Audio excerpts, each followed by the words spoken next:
Assalamualaikum, this is Shehbaz Ali and I welcome you all on my YouTube channel शिकात physics academy. तो कैसे हैं आप सब? उम्मीद है आप सब ठीक होंगे। तो जैसे कि आपको पता है हमने जो है unit number 3 dynamics from class 9 जो है वो कंप्लीट कर लिया है। जो भी इसके लेक्चर्स हैं वो हमने अपने चैनल पे अपलोड कर दिए हैं। उम्मीद है ये आपने वो सारे लेक्चर्स देखे होंगे और समझे होंगे। तो इन द एंड हम इस चैप्टर के जो सेल्फ असेसमेंट क्वेश्चंस हैं और जो MCQs हैं वो सॉल्व करने वाले हैं। तो चलें ये डायनामिक्स के जो सेल्फ असेसमेंट क्वेश्चन है वो जो है सॉल्व करना शुरू करते हैं। तो सबसे पहला क्वेश्चन जो है वो सेल्फ असेसमेंट का है। यहाँ पे आप देखें, पहला क्वेश्चन कहता है why momentum is considered equals to 0 when the body comes to rest. Momentum body की 0 क्यों होती है जब बॉडी रेस्ट में होती है? तो आपको पता है मोमेंटम का जो फार्मूला होता है वो होता है मास इनटू वेलोसिटी। जब बॉडी रेस्ट में होगी तो वेलोसिटी तो 0 बन जाएगी। तो जब वेलोसिटी 0 बन जाएगी तो ओवरऑल मोमेंटम भी 0 बन जाएगी। ठीक है, तो जब बॉडी रेस्ट में होती है मास कितना भी हो उसकी मोमेंटम ओवरऑल 0 होगी। सेकंड क्वेश्चन कहता है why do you pull your hands while catching a fast moving ball. जब कोई कैच करता है बॉल या कीपर जब कैच करता है तो जब वो कैच करता है तो उसके हाथ जो है वो पीछे जाते हैं। वो क्यों जाते हैं? ये एक टेक्निक होती है जिसमें आप जो है वो टाइम ज़्यादा लेते हैं। जब भी आप टाइम ज़्यादा लेंगे उसकी एक्सीलरेशन कम करने के लिए तो फोर्स कम हो जाता है। जैसे आप बाइक चलाते हैं तो आप फोर्स जो है वो आहिस्ते आहिस्ते लगाते हैं, मतलब टाइम ज़्यादा लेते हैं। जब टाइम ज़्यादा लेते हैं तो क्या होता है, आपका जो है फोर्स जो है उस गाड़ी पे आहिस्ते आहिस्ते जो है वो कम होता जाता है। तो बॉलर्स जो होते हैं या फिर जो कैचर्स जो होते हैं या कीपर जो होता है वो भी टाइम ज़्यादा लेता है। टाइम ज़्यादा लेने से क्या फ़ायदा होता है, उसका जो फोर्स होता है बॉल का उसके हाथों पे कम हो जाता है। तो this is a technique used in the cricket और फुटबॉल। फुटबॉल भी ऐसे ही होता है, जब वो फुटबॉल की गोलकीपर जो बॉल कैच करता है तो वो पीछे जाता है बॉल कैच करने के बाद, क्योंकि वो टाइम इंक्रीज करता है। जब टाइम इंक्रीज करता है तो फोर्स जो होता है उस बॉल का उसके हाथों के ऊपर वो कम हो जाता है। ठीक है, तो चलिए आगे बढ़ते हैं। तो क्वेश्चन नंबर 3 है what is the reason that you experience a jerk when the school bus stops all of the sudden. जब आप स्कूल बस में जाते हैं या किसी भी गाड़ी में जाते हैं तो सडनली जब ब्रेक लगता है तो आप आगे जाके गिरते हैं, इसको बोलते हैं जर्क। तो वो क्यों होता है? वो आपकी इनर्शिया की वजह से होता है, क्योंकि इनर्शिया चाहती थी आपका जो मोशन है वो कंटिन्यू हो, और सडनली जब आप रेस्ट में आ गए तो अपोजिशन में इनर्शिया की वजह से आप जाके जो है वो फॉरवर्ड जाके गिरे। अगर सडनली जो बॉडी जो है वो एक्सीलरेट होती है तो आप पीछे जाके गिरते हैं। ये सारा कुछ होता है इनर्शिया की वजह से। ठीक है, तो जब सडनली बस स्टॉप होती है तो इनर्शिया की वजह से आप क्या करते हैं, आगे जाके गिरते हैं, क्योंकि इनर्शिया चाहती थी आपका जो मोशन है वो कंटिन्यू हो। क्वेश्चन नंबर 4 है why it is dangerous to jump from a moving bus. Moving bus से जंप लगाना, बाहर जंप लगाना डेंजरस क्यों होता है? वो इस वजह, ये भी इनर्शिया की एक प्रॉपर्टी होती है। आप जब जंप लगाते हैं बाहर जाके गिरते हैं, मे बी आपके जो पाँव है वो जाके ज़मीन पे जाके वो जो है वो रुक जाते हैं, पर आपकी जो अपर बॉडी होती है वो इनर्शिया की वजह से एक जगह पे नहीं रुकती, मतलब वो चाहती है वो मोशन कंटिन्यू हो। तो इसी वजह से जब आप बाहर जाके जंप लगाते हैं तो मे बी आपके पाँव जो है वो ज़मीन पे लगे, पर आपकी जो अपर बॉडी होगी उसमें क्या होगा, वो मे बी अपनी जो इक्विलिब्रियम लूज कर जाए। ठीक है, और वो कहीं पे जाके गिर जाए और आपको चोट लग जाए। इसी वजह से जो है मूविंग बस से बाहर जो जंप लगाना जो है वो डेंजरस साबित हो सकता है। ठीक है, चलिए आगे बढ़ते हैं। क्वेश्चन नंबर 5 है what is the role of force according to Newton second law of motion. Second law of motion के हिसाब से जो फोर्स का रोल है वो क्या है? पहले तो आपको पता होना चाहिए सेकंड लॉ ऑफ मोशन क्या होता है। वो कहता है जब भी आप किसी बॉडी पे फोर्स लगाते हैं तो उसमें एक्सीलरेशन प्रोड्यूस होती है। तो वो एक्सीलरेशन डायरेक्टली प्रोपोर्शनल होती है टू द अप्लाइड फोर्स और इनवर्सली प्रोपोर्शनल होती है to the mass of body. इसका मतलब ये होता है कि जब भी बॉडी एक्सीलरेशन ये डायरेक्टली प्रोपोर्शनल होती है फोर्स के, मतलब जब भी आपको बॉडी को एक्सीलरेट करना हो, मतलब वेलोसिटी बढ़ानी हो, तो आपको फोर्स की रिक्वायरमेंट होगी। जब भी किसी बॉडी की वेलोसिटी कम करनी हो फिर भी आपको फोर्स की रिक्वायरमेंट होगी। तो इसका मतलब ये हुआ कि बॉडी को एक्सीलरेट मतलब बॉडी की वेलोसिटी बढ़ाने के लिए भी आपको फोर्स की रिक्वायरमेंट है। According to second law of motion से बात कर रहे हैं, आपको वेलोसिटी कम करने के लिए भी फोर्स की रिक्वायरमेंट है। जैसे आप जो है बाइक चलाते हैं, आपको रोकने के लिए या उसकी वेलोसिटी कम करने के लिए फोर्स, ब्रेक पे फोर्स लगाना पड़ता है। जब आप बाइक की या कार की जो है वेलोसिटी बढ़ाना चाहते हैं तो आपको एक्सीलरेटर पे फोर्स लगाना पड़ता है. So force is very much important in increasing or decreasing the velocity of any body. ठीक है. So this is the role of force according to Newton's second law of motion. Question number 6 है what happens according to the Newton's third law while you pull a catapult. Catapult गुलेल को कहते हैं. जब ये कहता है जब आप पीछे उसको खींचते हैं तो उसमें जो है क्या होता है according to Newton third law of motion. तो जब कैटापल्ट को आप पीछे खींचते हैं तो आप दैट इज योर एक्शन. ठीक है. जब आप पीछे खींचते हैं आपने एक्शन दिया पीछे की डायरेक्शन में. जब आप उसको छोड़ेंगे तो वो जो भी चीज़ होगी कैटापल्ट के अंदर वो आगे जाके मूव करेगी. तो वो उसका रिएक्शन होगा इन द अपोजिट डायरेक्शन. पीछे आप खींचेंगे एक्शन होगा आगे जाके रिएक्शन होगा. जितना एक्शन आप ज़्यादा देंगे उतना ही रिएक्शन आपको ज़्यादा मिलेगा. ठीक है. उसके बाद कहता है why mass does not differ while weight differs from place to place. का मतलब ये है कि मास चेंज क्यों नहीं होता. वैसे वेट जो है प्लेस टू प्लेस चेंज होता है. आपको पता है वेट क्या है. Weight is the force by which earth attracts the body downward. Weight एक ऐसा फोर्स है जिसकी वजह से जो है बॉडी जो है हर बॉडी जो है अर्थ की तरफ अट्रैक्ट होती है नीचे की तरफ. और उसका फार्मूला जो होता है वो होता है W is equal to m into g. अब आपको पता है मास तो कांस्टेंट होता है. It's a quantity of matter in the body. ये हमेशा कांस्टेंट रहता है. पर ये जो ग्रेविटी है ये ये प्लेस टू प्लेस चेंज होती है. जैसे ही हम ऊपर जाएंगे या अर्थ के अंदर जाएंगे तो ये वैल्यू ऑफ जी जो है वो कम होता जाता है.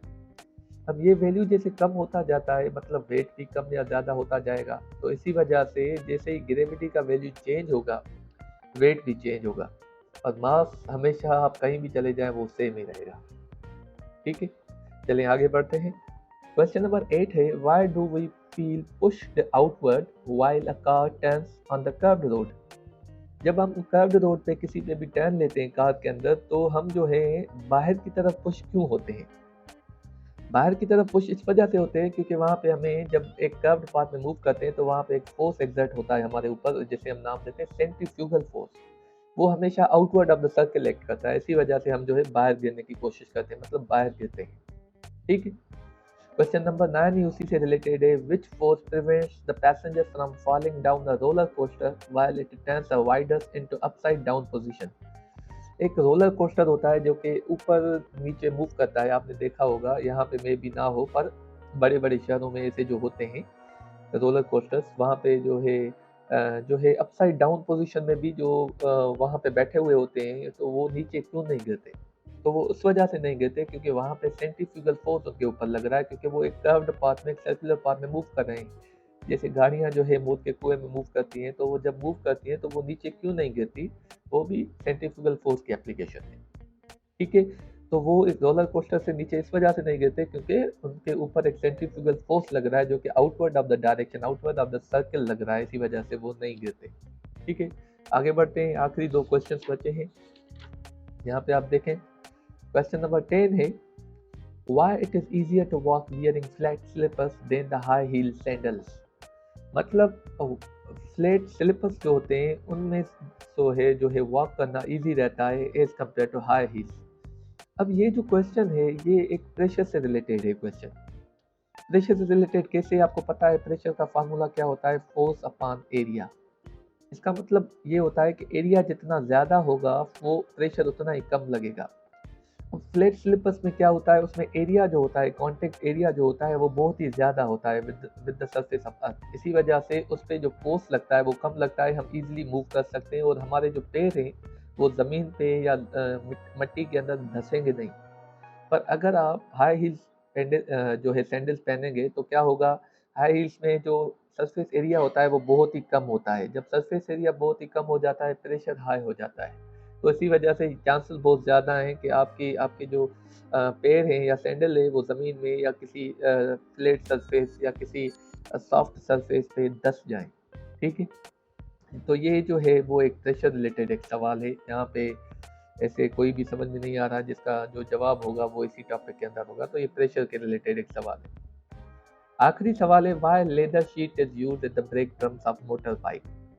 मोटर बाइक के ब्रेकिंग सिस्टम में एक जो है लेदर शीट इस्तेमाल होती है, वो क्यों होती है? लेदर शीट जब आप ब्रेक लगाते हैं वो टायर से जाके वो एक रब हो जाती है, मतलब वो कांटेक्ट में आ जाती है। जब दो चीज़ें कांटेक्ट में आती है तो वहाँ पे एक फ्रिक्शनल फोर्स जनरेट होता है जो कि एक उस चीज़ को रोकने की कोशिश करता है।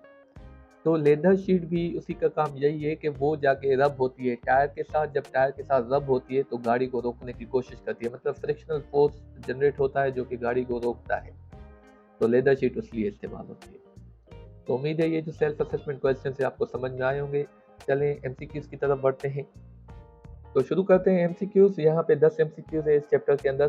तो पहला एमसीक्यूज कहता है Newton first law of motion is also known as the law of. Newton first law को हम जो है और क्या नाम देते हैं, उसको एक और नाम देते हैं लॉ ऑफ इनर्शिया। तो ऑप्शन सी रहेगा। तो लॉ ऑफ इनर्शिया भी इसको बोलते हैं। सेकंड क्वेश्चन है quantity of matter contained in a body is called. Body के अंदर जो क्वांटिटी ऑफ मोशन होती है वो क्या होती है? वो मास होता है, उसको मास कहते हैं। क्वेश्चन नंबर 3 है quantity of motion contained in the body is called. तो ये दोनों क्वेश्चन अच्छा सॉरी, यहाँ पे quantity of motion contained in the body, quantity of motion जो होती है बॉडी के अंदर उसको क्या कहते हैं? क्वांटिटी ऑफ मैटर मास को कहते हैं, क्वांटिटी ऑफ मोशन जो है वो मोमेंटम को बोलते हैं। ठीक है। क्वेश्चन नंबर 4 है law of conservation of momentum define that the total momentum of the system of two bodies before and after collision. तो law of conservation of momentum कहती है total momentum before and after collision conserved रहती है, constant रहती है। तो हमेशा वो कांस्टेंट रहती है, रिमेन कांस्टेंट। क्वेश्चन नंबर 5 है weight of the body can be measured using spring balance. It differs from place to place because of variation in. तो वेट ऑफ द बॉडी हम स्प्रिंग बैलेंस से measure कर सकते हैं और वो change होता है प्लेस टू प्लेस। किस लिए? Due to gravitational pull. Gravitational pull जो होता है वो चेंज होता है from place to place. Question number 6 है it is easier to push an empty shopping cart than the full one because the filled cart has more mass than the empty one. This can be expressed as।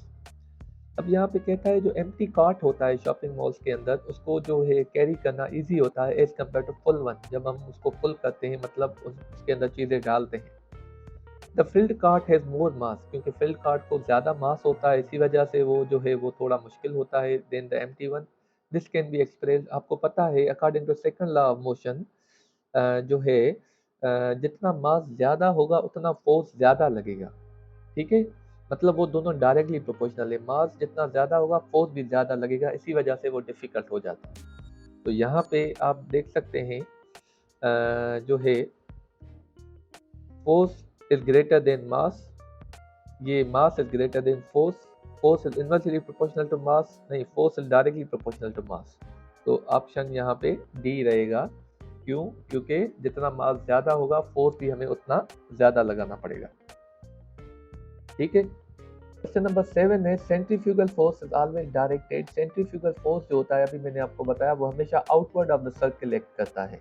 ठीक है, तो यहाँ पे along towards the centre away from the centre, option B रहेगा। Question number 8 है friction opposes the motion between two bodies in contact because of charges on the bodies. Friction जो होता है वो अपोज क्यों करता है दो बॉडीज में जो जब वो कांटेक्ट में आती है, मतलब उनके मोशन को अपोज क्यों करता है?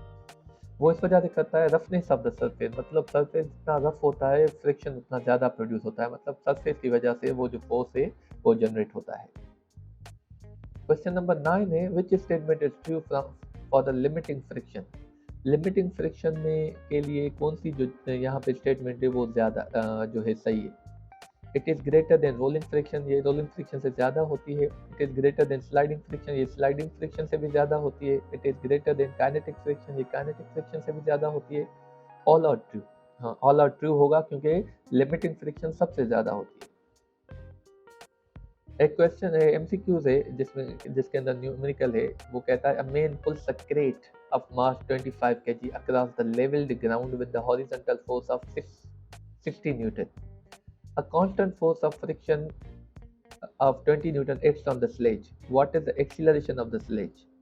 यहाँ पे फिगर बनाते हैं। कहता है एक बॉडी है यहाँ पे जिसका जो वजन है वो 25 kg है।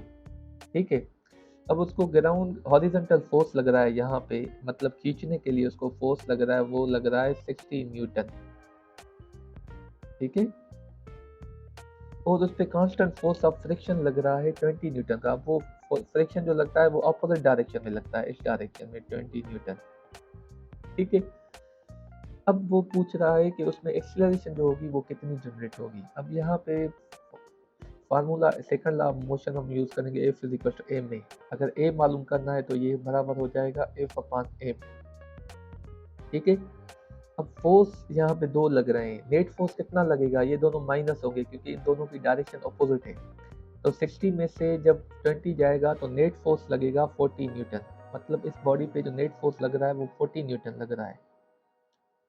ठीक है, और उसका जो मास है वो 25 है, 25 kg। जब इन दोनों को आप डिवाइड करेंगे तो आपका जो वैल्यू आएगा वो आएगा 1.6 मीटर पर सेकेंड स्क्वायर। तो ये इसका जो वैल्यू आएगा वो ऑप्शन डी आएगा, 1.6 मीटर पर सेकेंड स्क्वायर। ठीक है, तो उम्मीद है जो आपने आज हमने जो है वो सेल्फ असेसमेंट क्वेश्चंस और जो एमसीक्यू सॉल्व किए वो आपको समझ में आए होंगे।